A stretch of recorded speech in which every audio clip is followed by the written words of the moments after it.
በስመ አብ ወወልድ ወመንፈስ ቅዱስ አሐዱ አምላክ አሜን። ሰላም አምላክ ይብዛሕልኩም ከመይ ሓደርኩም? ኣነ እግዚአብሔር ይመስገን ደሕና እየ። ቋፅሐኩም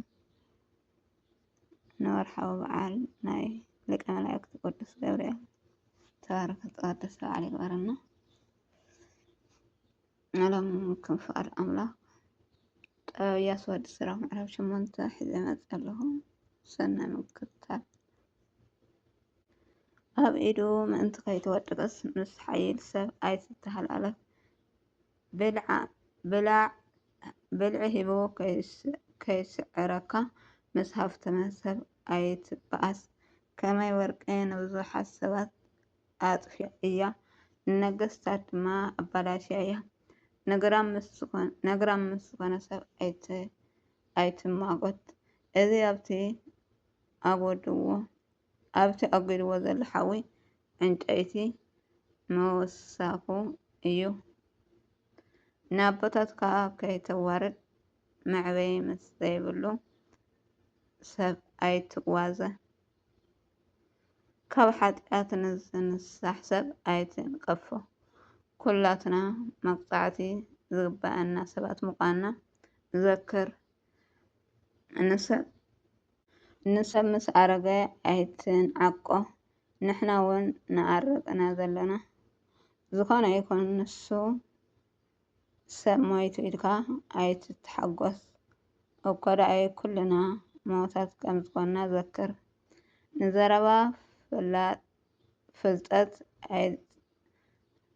ንዘረባ ፍሉጣት ኣይትንዓቅ። እኳ ደኣይ ነቲ ዝብልዎ ምስላታት ኣጽንዓዮ።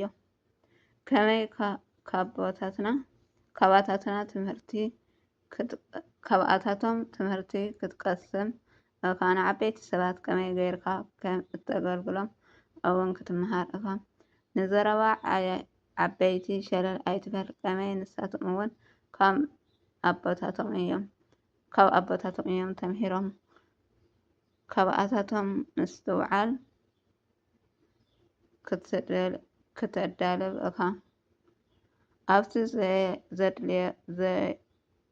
ዝድለየሉ እዋን እውን ከመይ ገይርካ ክትምለስ ከም ዝግበአካ ክትመሃር ኢኻ። ሓጢአተኛ ምምላስ ሓጢአት ንክገብር መሊሱ ሓጢአት ንክገብር ምክንያት ኣይትሃቦ። ተዘይኮይኑ ንስኻ ንገዛእ ርእስካ ኣብቲ ንሱ ዝኣጎዶ ሓዊ ክትጠፍእ ኢኻ። ከይሰልበጠካ እሞ በቲ ዝተዛረብካዮ ቃላት ገይሩ ከየጥቅዐካ ምስቲ ጠጋል ዘይብሉ ደነድ ሰብ ክትዋሳእ ኣይትኽድ።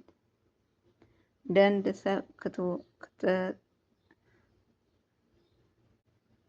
ሰብ ክትዋሳእ ኣይትኽድ። ካባካ ንዝጎይለ ሰብ ኣይተልቅሕ።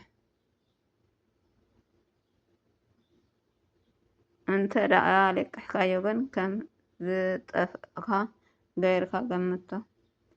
ካብ ዓቅምካ ንላዕሊ ኣብ ዝኮነ ውሕስ ኣይትኩን። እንተ ደኣ ተዋሒስካ ግን ክትክፍሎ ከም ዘለካ ገሚትካ ሕሰበሉ። ንዳኛ ኣይትክሰስ።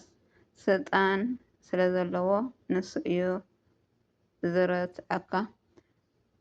ፀር ከይኮነካ ምስ ዳንዲ ሰብ መጋሻ ኣይትኸድ። ከመይ ንሱ ባህ ከም ዝብሎ እዩ ዝገብር። ብናቱ ዕሽነት ከዓ ንስካ ክትጠፍእ ኢኻ። ምስ ቁጡዕ ሰብ ኣይትበኣስ። ኣብ ፅምፅም በረኻ እውን ምስኡ ኣይትኸድ። ንዕኡ ደም ምፍሳስ እምነት እዩ ሓጋዚ ኣይረክብን ኢሉ ኣብ ዝገመተሉ እዋን እውን ክቀትለካ ይኽእል እዩ። ምስጢር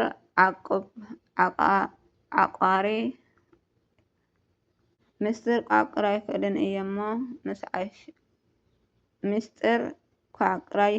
እሞ ምስ ዓሻ ኣይትማከር።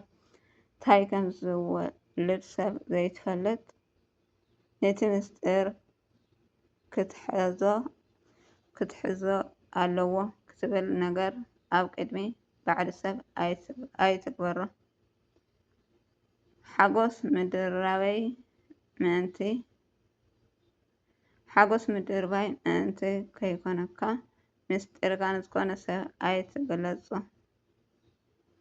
አሜን አሜን። ስለ ቃሉና ይክበር ባለቤት እግዚአብሔር አምላክ ተባረክ ተመስገን። ዝነጥህ ጽወርን ባፍት ካና ላክታረና